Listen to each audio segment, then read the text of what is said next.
Welcome to Graceful Art Designs. Today I'm pouring out a branch of cherry blossom. It's spring and cherry blossoms are blooming in Washington, DC, in the Golan Heights in Israel and other places. So I decided it's time to blow out some cherry blossom. This painting is a small canvas. It's 40 by 60 centimeters. It's a rectangular canvas, so it's just the right size for a branch of cherry blossom. And I've covered the base in light blue, which I spread out with my palette knife, and now I'm just going to blow it because I see a lot of bubbles. I'm going to use a hairdryer to blow, hopefully blow a lot of the bubbles away and to make it more even.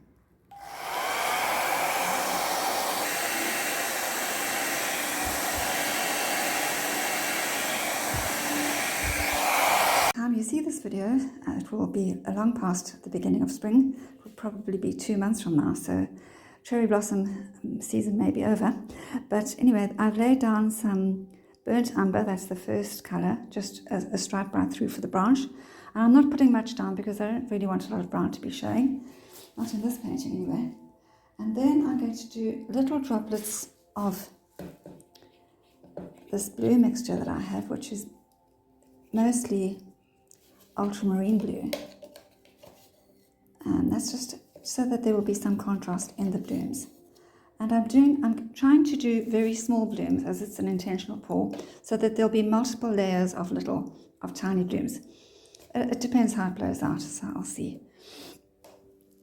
So that was the first layer of the blue droplets, which I've put on either side of the branch. And as you can see, I made very small stripes, if they can be called stripes. And it's difficult using the spoon, but I want to be very accurate and not just pour out, because then I might pour out too much. So here I'm going to put white over the blue drops, and that's going to be followed by a mixture that I've made, which was magenta mixed with a little pearlescent white, and the pearlescent white just gave it a lovely sheen. So I think that's going to look very nice. And once, like I said, once I've blown out these small blooms at the beginning, then I'll do more on either side of them. So it's going to be quite a lengthy process. And but if you want to do something, accurately, and you want to get a specific result, you have to be a little more determined than just to do it in the usual way. And now for the magenta mixture.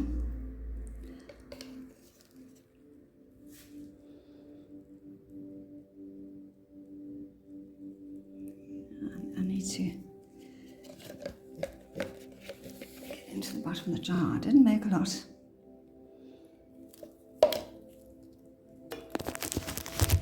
That's the magenta mixture over the white, and the magenta is a transparent colour, so it got completely swallowed up by the white. I had to do another layer over it. So I'm not sure how much of that's going to be visible, but the idea is just to have the magenta and the blue in the background. They're going to be essentially white blossoms with touches of pink and blue. And now gold. And well, that's the gold. I mainly put the gold in between each bloom, and then a little on top of this one came out too much. But now I think I need to do another layer of the magenta, because I think that first layer is going to disappear completely in the white. And as you can see, it's a really lovely mixture that's come out with the addition of the pearlescent white. But I definitely think it's going to improve it if I add a little bit more on top of the gold.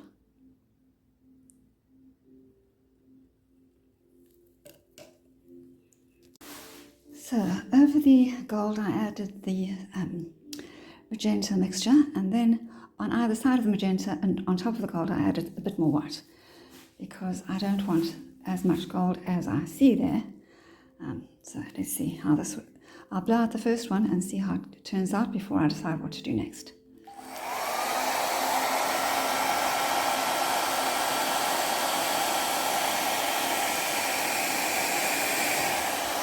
pretty.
Sometimes it does take repeat blows to bring out the colours underneath. It's pretty. It's not exactly how I thought it would turn out, but I'll let it be. Give the colours time to just mix and combine, and then I'll do another small blossom in between each of the others to make a fuller picture. So sometimes the straw is just what you need to bring out the colours that you want. So here I've managed to cover most of that white, and here there's too much pink and blue.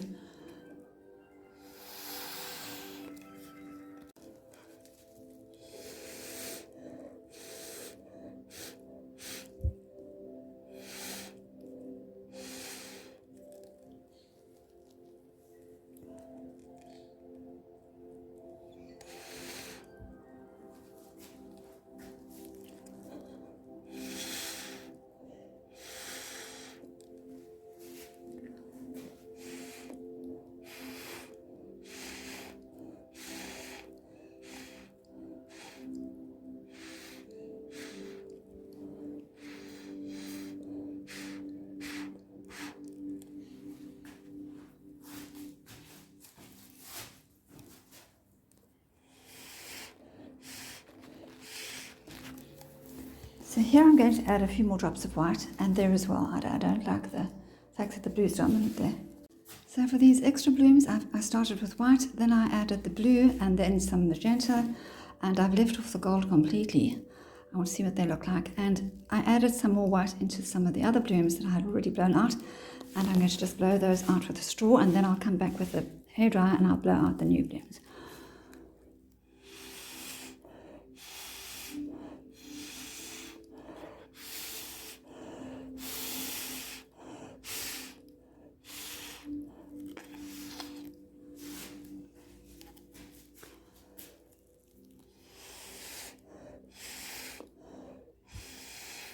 That I really like. That mixture is perfect.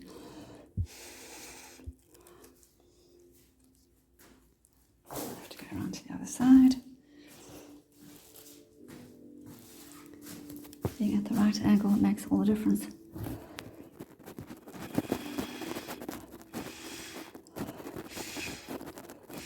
Again, that's so pretty.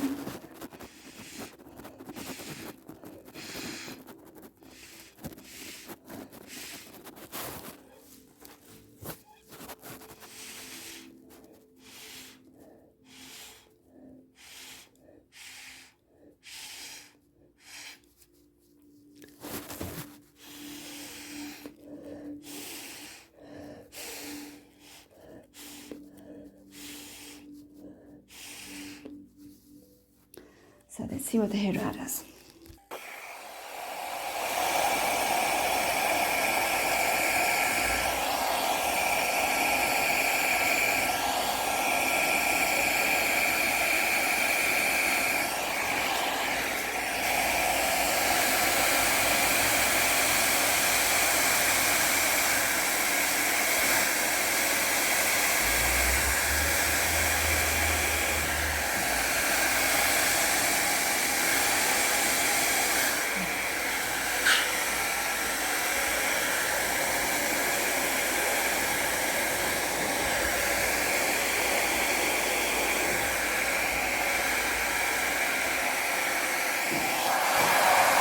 Well, I do like the way I layered the second outer layers, the second layer of petals a bit better. And then I also had to use a straw because they were not there as well. I can see just not in the right shape, or a little spot on the edge that you don't want there. Well, here you can see I've drawn the main branch through the blooms from the top down here. So it's kind of a curved branch, not straight. And here I'm going to start with the blooms. I'll start here. And I'm very, very tempted to just do the botanical design, but it's not going to give me what I was looking for. So I will make brown blooms like that.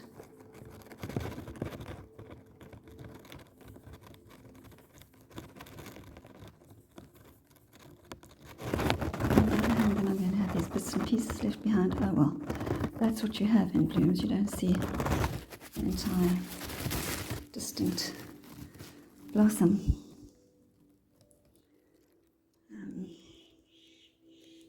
And they're kind of, there's a little twig going off, and then the bloom will start. So there's one, you could say.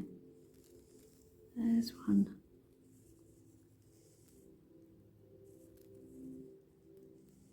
Going over that stalk, and then finally one there.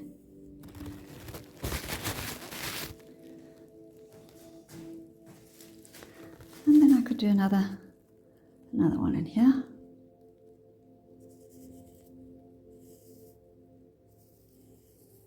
Or another partial one.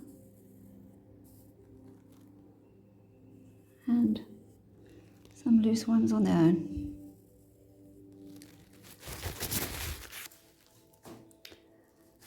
And so I shall continue, and yeah, tell me what you think in the comments. Should I have done it this way, or should I have just done a botanical bloom? I definitely want this to look like cherry blossom and not just an abstract bloom, so that's why I decided